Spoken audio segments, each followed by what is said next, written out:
Hello, Manisha रेसिपीमध्ये तुमचं स्वागत आहे. चैत्र शुद्ध नवमी म्हणजे रामनवमी.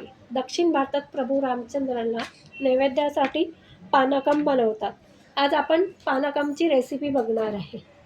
आणि महाराष्ट्रातील बऱ्याच भागात आपल्याला हे पानकम बनवण्याची पद्धत आहे.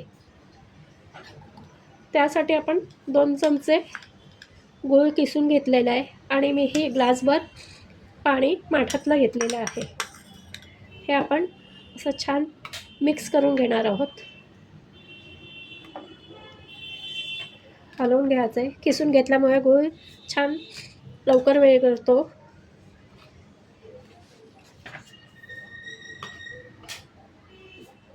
रामचंद्रांना नैवेद्यासाठी पानकम का बनवतात? कारण शरीरातील उष्णतेचा त्रास कमी होण्यासाठी व शरीर आतून थंड करण्यासाठी दक्षिण भारतातल्या बहुतेक मंदिरामध्ये हे पानकम हे पेय आवर्जून देतात. म्हणूनच रामनवमीला पानकम बनवण्याची पद्धत आहे. हे छान आपण असं विरघळून घ्यायचं आहे.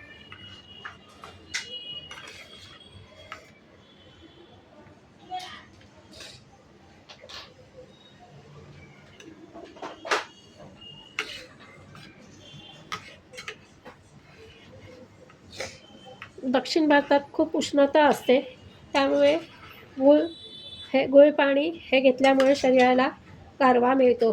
पूर्वी आपल्याकडे पण अशी प्राचीन काही पद्धत होती. बाहेरून आलेल्या माणसाला गुळ पाणी द्यायचं, त्यामुळे त्याला उष्णतेचा त्रास होत नसे. हीच पद्धत दक्षिण भारतात अजूनही आहे. आपला गूळ चांगला मिक्स करून घ्यायचा आहे.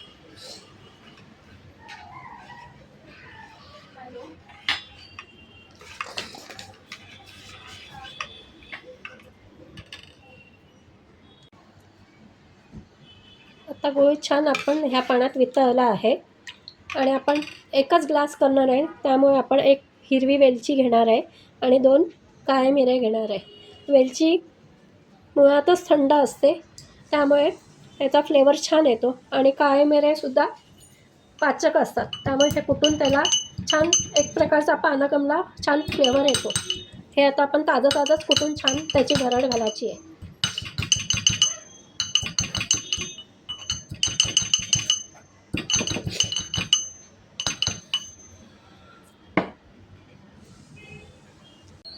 आता आपण ही ताजी वेलची आणि काळी मिरीची भरड घालणार आहोत. त्याच्याने पानकमला खूप सुंदर फ्लेवर येतो.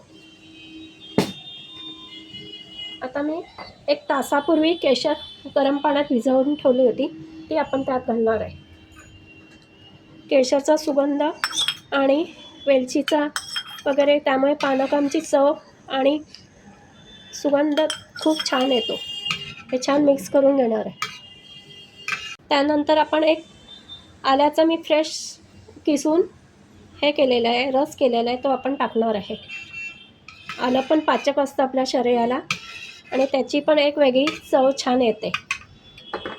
आणि गूळ असल्यामुळे त्याला जायफळची चव असणारच, त्यामुळे आपण फ्रेश छान जायफळ किसून घालणार आहे. त्याचा स्वाद पण छान येतो. आणि कुठलाही पदार्थ मिठाशिवाय पूर्ण होत नाही, म्हणून त्याला चवीसाठी 1 चिमूटभर आपण मीठ घालणार आहे आणि छान ढवळून घेणार आहे.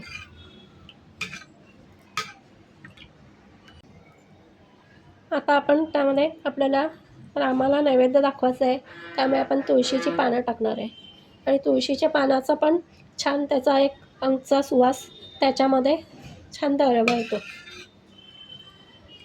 त्यामुळे हे नैवेद्यासाठी छान आपलं पानकम तयार झालं. आणि सगळ्यात शेवटी भीमसेनी कापूर अगदी थोडंसं आपण असं चुरून त्याच्यावर घालायचं आहे.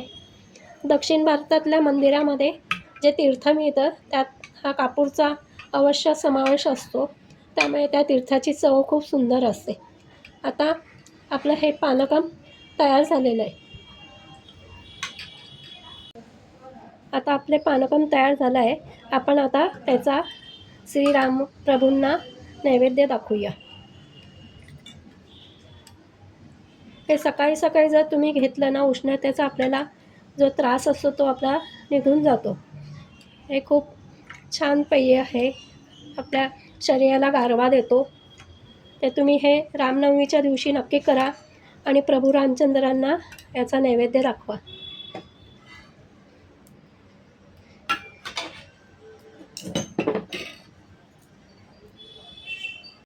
तुम्हाला हे पानकमची रेसिपी कशी वाटली ती नक्की कळवा. लाईक करा, शेअर करा, सबस्क्राईब करा. धन्यवाद.